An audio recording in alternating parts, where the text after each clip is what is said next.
Jesus Cristo está voltando, tamo no fim da jornada. Todos os sinais já cumpriu, não falta quase mais nada.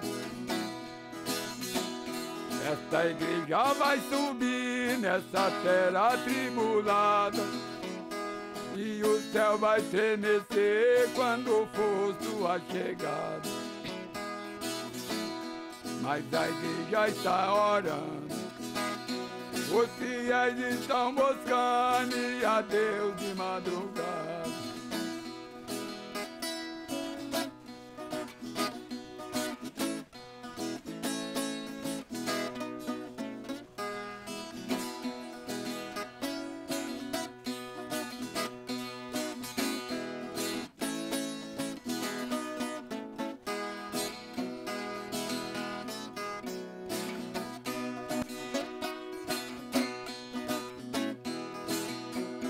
É tanta corrupção que está em toda a parada. Vai ser um grande perigo para quem tem a vida errada. Nos quatro cantos do mundo a nação anda assustada, e já tenho muita gente com a vida ameaçada. Mas a igreja está orando, os fiéis estão buscando a Deus de madrugada.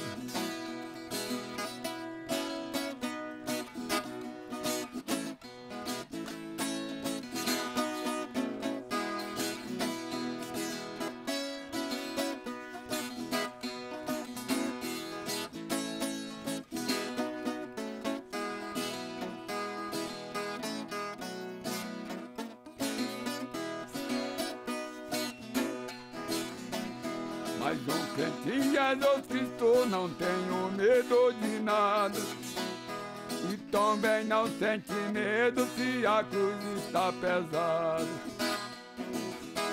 Gente que ora e jejua tem a vida consagrada, através da oração sua vida abençoada. E a igreja está orando, os fiéis estão buscando a Deus de madrugada.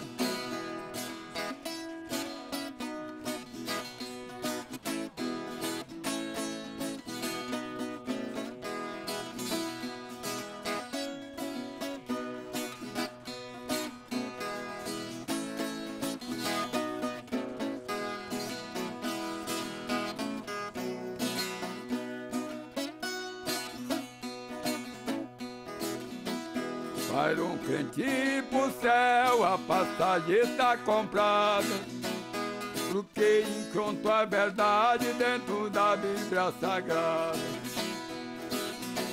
Por isso temos certeza na coroa preparada. Agora vamos alegres nessa longa caminhada.